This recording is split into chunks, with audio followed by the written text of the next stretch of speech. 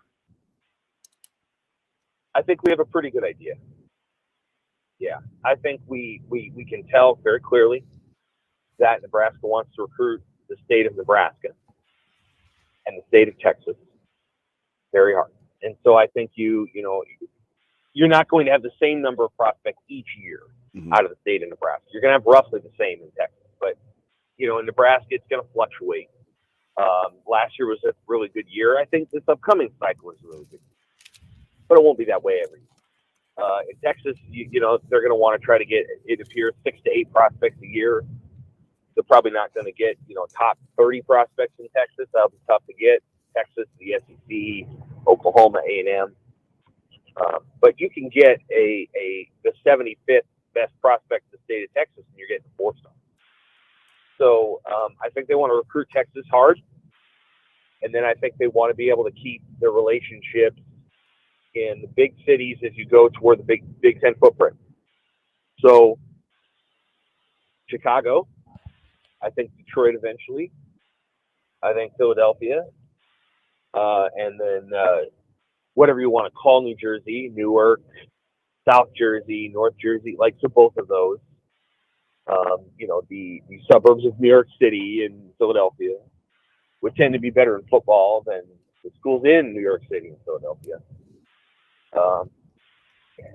And then they'll go get a quarterback wherever they have to, and that list will start with Dylan Raiola. And if he chooses to go to USC, then the next guy probably on the list is Danny Kaelin.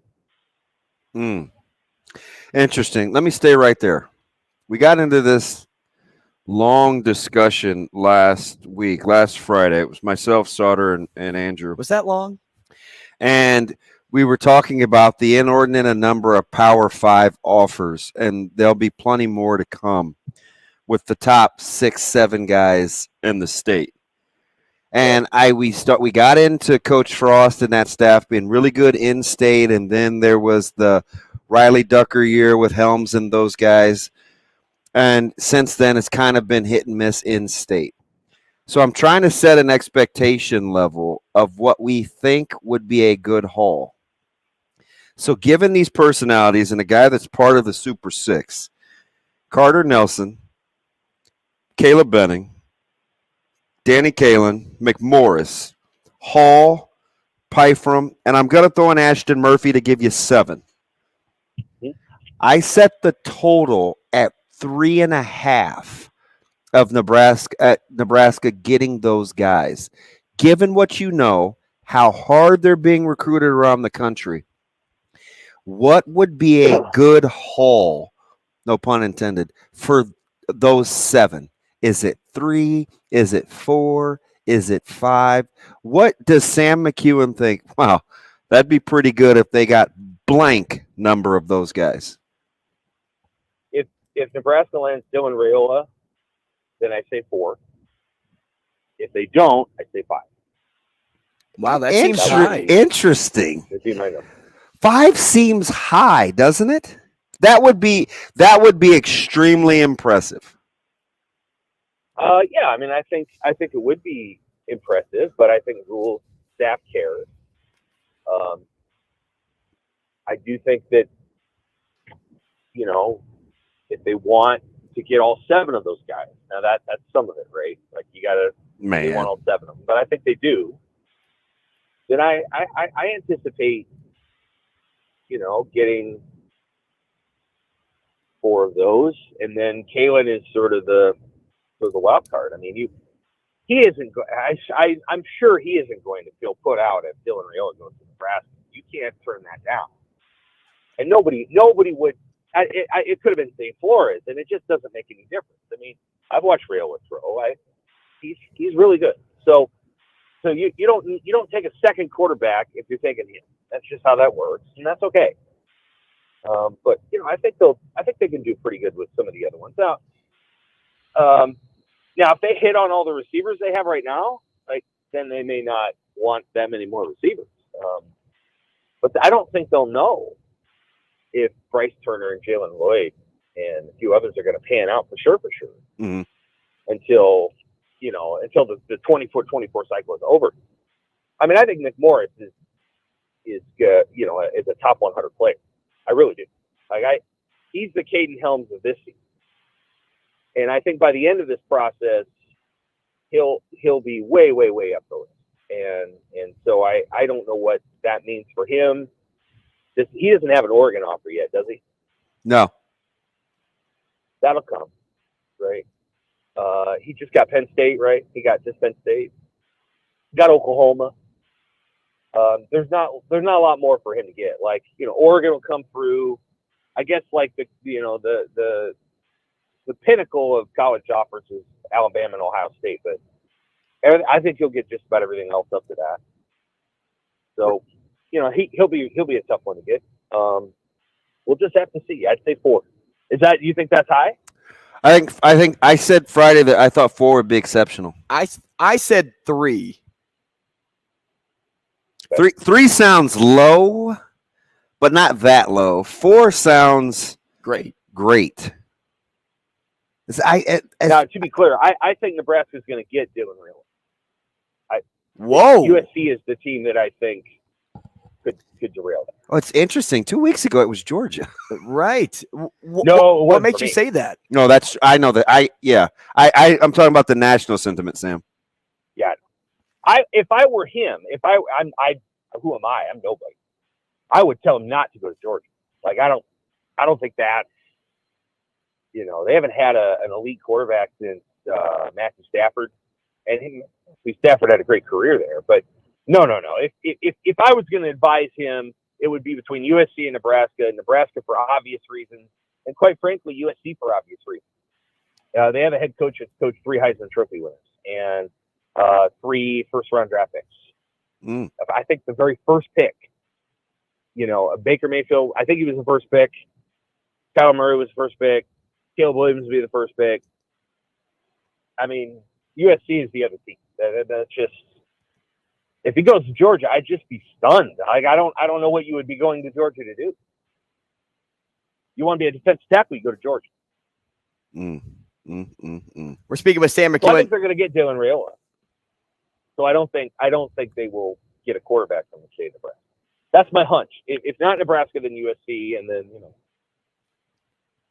We're speaking with Sam McKewon, sports editor and Nebraska columnist for the Omaha World-Herald and Husker Extra, dropping takes on Coffee. I like that, We're Sam. big fans. Yeah, a huge fan. And speaking of me being a fan of one guy, and I probably join the mass population when I say this, but being a fan of Matt Rule is something that's easy to do. But I read something in your article over the weekend about what Dave Tepper said, and you referenced it's something that he said, last week, but calling him a CEO type of head coach, and that just not working. That was a mistake, is what he ended up saying. And maybe in the NFL level, but at college, it seems like being a CEO is a good thing because you have so much administration to kind of oversee. And, in a lot of ways, because of all the moving parts of college sports, being a CEO is a good thing, wouldn't you say? Absolutely. Yes. It's a much better fit in the college level. And I do think in the right fit in the NFL, you can do that too. I think what Tepper was saying, and it's probably not necessarily wrong, is that the NFL has gone toward this trend of although Frank Reich doesn't necessarily fit this trend, of young, edgy offensive coordinators who they call the plays and they're geniuses, and they're so far into their work that they kind of leave the players to do what they want to do. And, sometimes that backfires. You look at Nathaniel Hackett, he didn't know how to run a football game. But other times it doesn't backfire. You look at Shanahan or McVay, and they sort of fit the other template. And so that seemed to be what he's going for. I think on the collegiate level, a CEO coach is pretty important, because not only are you the head coach, but you're effectively, the talent acquisition guy, you're the draft guy, you have to run the whole thing. You're the team president on top of being the head coach. And so, being able to have a grasp of every single detail is important at the collegiate level. And I think there's a number of head coaches who are very good at being CEOs. And I think that's more Rhule's MO. He's built a staff that is very much in tune with what he wants. He's built a huge staff, by the way. It might be the biggest in the Big Ten. That's what they're saying. It's good size. It's very big, and so like he's got a lot of people there that are working for him and working with him, all the King's horses and all the King's men, trying to put Nebraska football back together again. Sam, so I think Dumpty. Sam, you all in? Do you get the family feel? Sister Sledge, we are family. Sure. Yeah.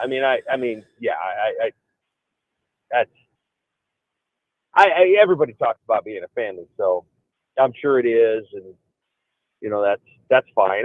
I'm more interested in how systems work and how those things sort of interlock together. So I've spent a lot of my rewinds talking about what a rebuild looks like, what his staff is, the challenges he faces.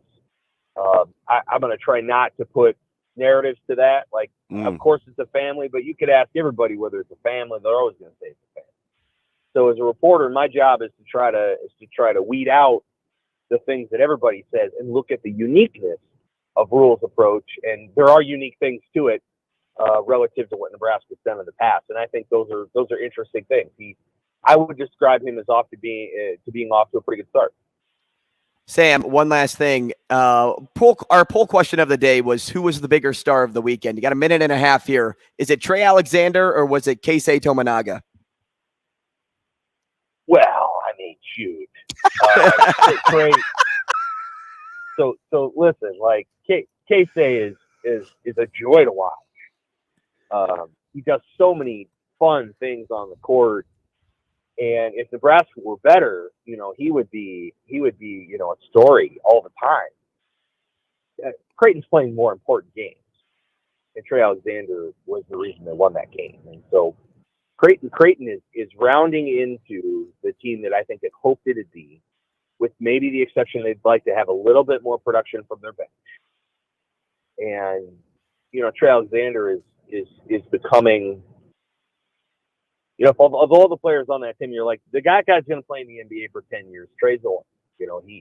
He does this stuff that, the thing that I love about Trey's game is when he catches the ball, he throws it right back to Nembhard. Like, he resets the play, and he understands that stuff about the game, and that's part of why I like him. He's a very, very good player for Creighton. Right.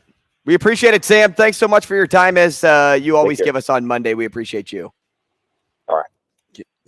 You know how Trey Alexander's important in that team? Guard's the best player. He shoots the technicals, and he gets double-digit shots up a game. Mm-hmm.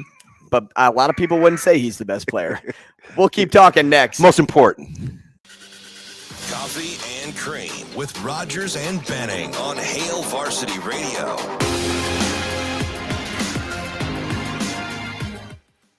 Welcome back to the show. Do you guys want to make DB happy at all? No. 888-638-4876 if you'd like to give him a call to talk NBA. That'd make DB very, very happy. It's Coffee and Cream in the morning on Hail Varsity Radio, powered by Currency. And, DB, I'll play into your wheelhouse for a little bit, as much as I can.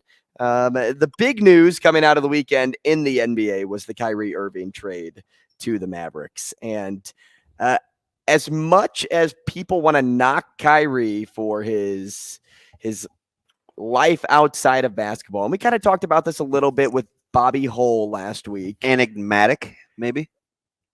Kyrie makes that Mavericks team probably the best backcourt in the West. If they can play together. Assuming they can play together. Yeah, you're talking about a guy that leads the league in ISO minutes. Kyrie, Luka Doncic. Kyrie, though, even in Brooklyn on the back end of this season, was starting to play away from the ball more and better, you would say.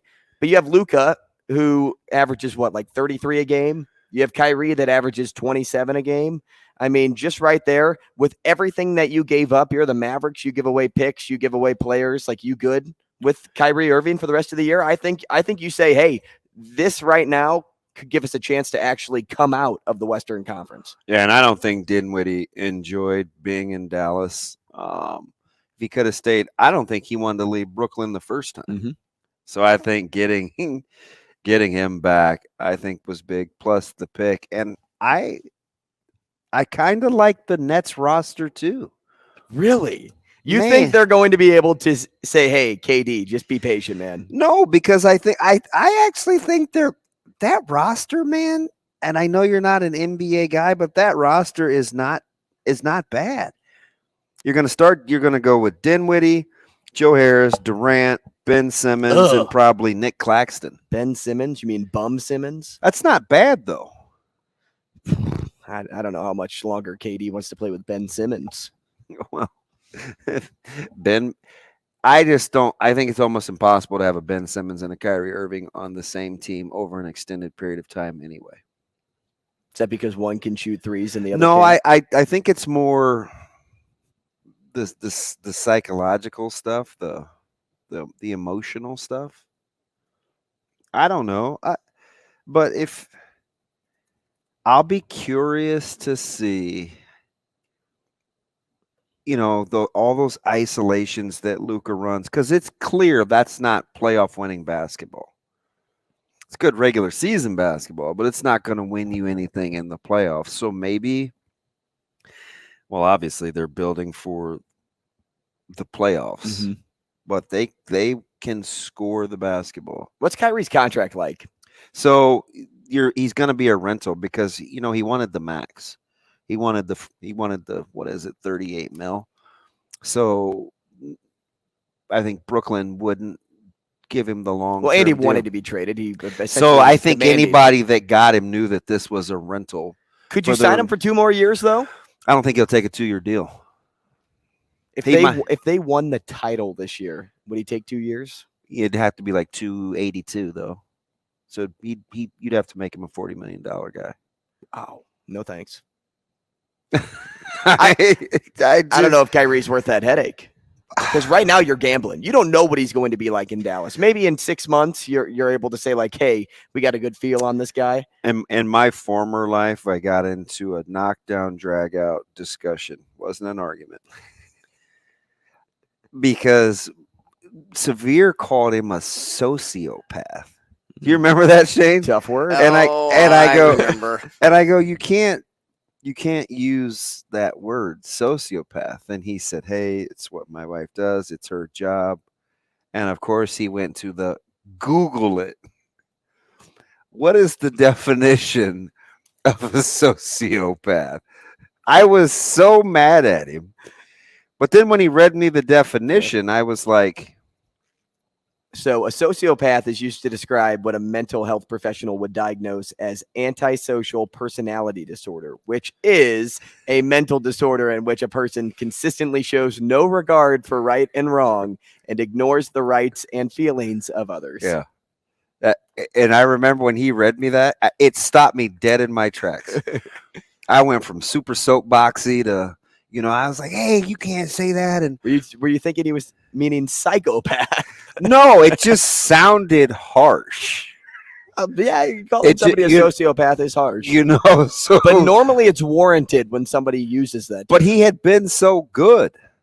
And I know he went to those guys and was like, "Hey, listen, all right, I've held up my end of the bargain for the last month. Can I have a long-term deal now?" And they're probably like, "Are you serious?" "No." And he's like, "Oh, okay. Then move me." And I don't think they wanted to be on the hook for him long-term anyway. Does any team at this point? I don't know. I mean, he's making almost 40 mil now. Yeah. He's 38 million a year. What would it be like to have $38 million? What would you do with $38 million? I would start your boys' home. Yes, no question. I would still do media, but I would definitely start a group home. But very small, only like 12, let's see 12 to 15 Let's boys. see how good of a guy Kyrie is. How about you give DB your $38 million salary? Let's see how good you can be. No. Oh, you know what I would do? I would Would you call it Kyrie's home? No. What if he said, I'll give you $38 million to start this boys' home, but you have to name it after me? No, you know what else I would do? I would give about $3 million You just instantly said, to Omaha to see if I could talk Omaha, the Mavs, into starting a bringing wrestling back. Omaha or Dallas? No, Omaha. Oh, the Mavericks. I didn't know which Mavericks we were still talking about. Oh, that's what I would do. I'd say, hey, yo, Adrian, here's some seed money. I just gladly give it one lump sum. Hey, Could you please think about starting wrestling? Just think about for $3 million. Well, that would be a good thought.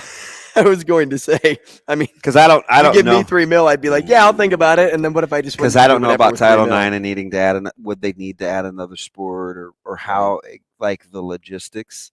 But I'm just thinking training facility. Then I would go to a couple of the other folks that love wrestling. I would go knock on Rotella's door and I'd say, hey, let's do a matching thing.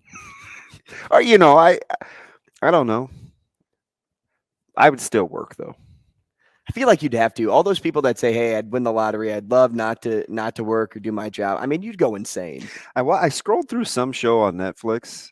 This literally, I'm not kidding you. It's like 2 a.m. on Saturday morning. I couldn't sleep for whatever the reason. And there was this show, I just click on the info and it was about some lady that won the lottery, but ended up finding like the bottom of the bottle and had these relationship issues with her son. And I think if I remember right, she only won, this was a long time ago, but I think she only won like $192,000. That was the Netflix show. I read the description of that the other day. So was that Netflix? Yeah, I think it was Netflix. It was one of them. One of them, yeah. What are the odds we both read that? Yeah. And well, Shane, remember what Shane was doing over the weekend? He said he enjoyed a cold brew, probably an Acres Ale, and then he turned on the TV and was like, "I'm gonna chill." You gave him the mix and match case, right? Mm-hmm. Shane, we only gave him all the great IPAs. Shane, which one did you like? Well, I liked the Dear Old Nebraska. Yeah, Dear Old Nebraska. That's a good one. Everybody's That's favorite. a good one. That's zip line right there. The copper one was okay. Mosman wants that. The copper one was good. The one that I have left, I don't have it left anymore. It's gone. You had 2 beers in a weekend? I'm sorry. Were you tipsy? Wow. I'm dead serious. I mean, that's half his weight. Did you drink 2 beers in a sitting? Yeah. I mean, I just had those 2, so I was good. So if your body's made up of 80% of water and you put 2 beers into your body, Shane, like how much would that like equal your oceans on your inside? Wow. You know what I was? Drink. Oh, I'm so happy! I'm so happy! This is the best day of my life! Oh, thank you, Steve Carell. I'm still. You know what it wasn't? What? It sounds like a huge waste of time. You enjoyed that. I was like, you guys had a good weekend. Shane had 2 beers, and you celebrated your birthday for 3 days. I was had 2, and I had 42. 2 beers. Did you say 42? Did you really? No, I don't even think I did. I had a beer on Friday. You started on Thursday, though, didn't you? Drinking? Yeah. Then you like carried over to the show Friday morning? Well, the show, don't I remember you like just being okay feeling okay Friday morning? So you didn't go out Thursday? No. I don't go out during the week. Just Friday, Saturday. Friday night. Yeah. We went to. There were some funny stories. Those should remain. We went to DJ's dugout and had the purple pucker. Yeah. And then we went to the casino. And then Saturday we did the golf simulator bar, went out to eat at Osaka, and we went to Rhythm's Lounge. A couple of spots. And some other spots too. You're a bad boy. Oh yeah. Well, because I stayed out way too late. Way too late. Let's talk to Mike Tanier next. Coffee and Cream with Rogers and Benning on Hail Varsity Radio. You've thrown touchdown passes in Vegas before. You've been on fire. Have you ever been that hot in Las Vegas? Not that hot. It's probably why I'm going somewhere else. Hey, everybody else. Hey, man, it's real simple. How do you want to be remembered? This team, this group right here, at home. So we put the work in, let's finish. It's Super Bowl week, and during this week, we are going to talk to a lot of people that cover the big game. It's Coffee and Cream in the Morning on Hail Varsity Radio, powered by Currency. Damon Benning, Andrew Rogers, and one of our good friends is Mike Tanier, senior analyst for Football Outsiders. Mike, good morning. Good morning, and greetings from the shadow of the Footprint Center here in Phoenix, Arizona. Wow. You know what? I'm kind of feeling a little Phoenixy this morning. It's going to be 49, maybe 50 degrees. It's supposed to be all week. Omaha today, Mike. How about that? Baby steps. Well, the baby steps. It's actually very pretty right here. I think it's going up to 70 degrees. Hey, Mike, this weekend with the Pro Bowl, with flag football going on and everything, do you like it? Because I actually had some fun watching the flag football game. You know, I'm going to admit I didn't see any of it. I was on a plane, and then I was getting checked in, et cetera, et cetera. More power to you. I don't think I'm the target audience. I'm not sure who is the target audience. Yeah, I am a child. But I'll tell you the truth. I was watching the guys throw the balloons earlier in the week, and I like the idea of NFL players acting like 6-year-olds and playing the kindergarten games. So more things like that. Pin the tail on the donkey. Let's go all the way with this. Yes, the Pro Olympics. Let me ask him. Let me please ask Go him. ahead. Mike, I had a great idea last week. So self-proclaimed, by the way. So I said, for the Pro Bowl, instead of doing like an actual game like that, let's have a Pro Olympics where we have the offensive linemen have like a food eating contest. We have the defensive line run the 4x100 meter relay. We have the quarterbacks play dodgeball, which dodgeball was featured. And then we have the kicker. What did I have the kickers doing? I can't remember. I have the kickers doing kickball. Kickball. Yeah, kickball home run derby. Yeah, that's exactly what it was. And then I said gambling should be encouraged within the play. Like if the NFL ever would allow it for gambling to be encouraged for the players. And then you have a fan vote going on where you have, a bunch of people like online voting for how outcomes are going to be and certain props. And whoever wins the fan vote gets an all expenses paid trip to the Super Bowl. What do you think? Those are a lot of great ideas. I love the gambling built into it because I think the players on the side would just start dropping major bets on each other. Who could hit the golf ball the farthest, which I know they did that, and some of these other things. I love it. By the way, the kicker should just do trivia. The kicker should play Jeopardy. But I do. Ben Jennings out there. You just go all the way. Aaron Rodgers hosting it. But let me ask you something in all seriousness, though, because – on the heels of watching the NHL and the skills competition and how they do it, and jerseys aside, I love the NHL All-Star break because of the skills competition. But why do you think it's eluded the NFL for so long on how to get this right, if at all? In the NBA, if guys are out there dunking and goofing off, it's fun. In hockey, you can kind of play at 3/4 speed and do these shooting contests and stuff like that. It's fun. In baseball, the home run derby is fun. In football, only football is fun. Everything else looks like it's super contrived, or it looks like a practice drill. So it's, unless they're playing 100% and trying to clobber each other on the field, it looks like 7-7 in practice. And that's the trick there. And also, one more thing is you can't do it in mid-season. If you could do it in mid-season, people would still be hungry for it. When you have to do it at the end of the season, it's a different mentality. We're like, please bring on the Super Bowl. I don't care about this. Mike, I think leading up to the Super Bowl, people were worried about the narratives being shoved down your throat, whether that's the Kelsey brothers, whether that's Jalen Hurts versus Patrick Mahomes. But in hindsight, I don't really think I think we were too worried. I don't think it's kind of been overdone, but I was interested to gauge what you thought so far, because we have a listener question that I'll follow up with next. In regards to Kelsey and Jason, but in regards to the Super Bowl, do you think any narratives or storylines are being shoved down our throats? Just wait. Just wait. In a couple of hours, we're going to be over there in the Footprint Center. We're going to be interviewing these players, and every dumb Jason, Travis, Kelsey brother question is going to be asked. And Mahomes is going to be asked about his ankle 6 million times. And all the terrible angles will come out. What often happens is during that first week is there's other sports to talk about. I think everybody takes a deep breath. Everyone in the NFL media takes a deep breath. We cover the Senior Bowl. We do other stuff. This is where it comes crystallized, and all we are going to be talking about this game. And I'm glad you aren't sick of these storylines now, because in about 4 days you will be. If you're Kansas City and Patrick Mahomes in particular. I think it was easy against the Bengals because I truly don't think a lot of people thought they were going to win that football game. When you're looking at the Eagles being the favorite, I think people make it more about the complete team. When you look at Kansas City's mentality going into this one, where would you start with your focus?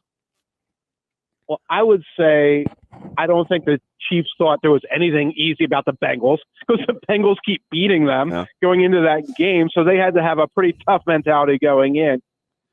And there are two elements for the Chiefs that they have to look at. One is their offensive line. I consider it a good, not great offensive line. It's not the offensive line that got smoked by the Buccaneers in the Super Bowl a couple of years ago, but it's still not elite. And it's going against a pass rush that generated 70 sacks in the regular season. That's your point of concern, number one.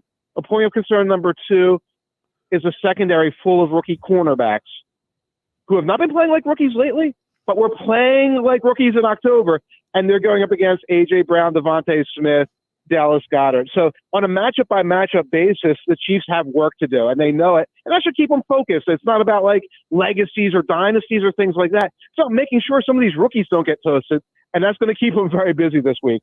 Mike, our listener question, as the Kelsey brother storyline has developed, our listener has consistently heard that Travis is no doubt a Hall of Famer, but Jason is not. Can you explain how a 5-time first-team All-Pro and a 6-time Pro Bowler isn't even consideration? Would you say that it's just more difficult for a lineman to do it?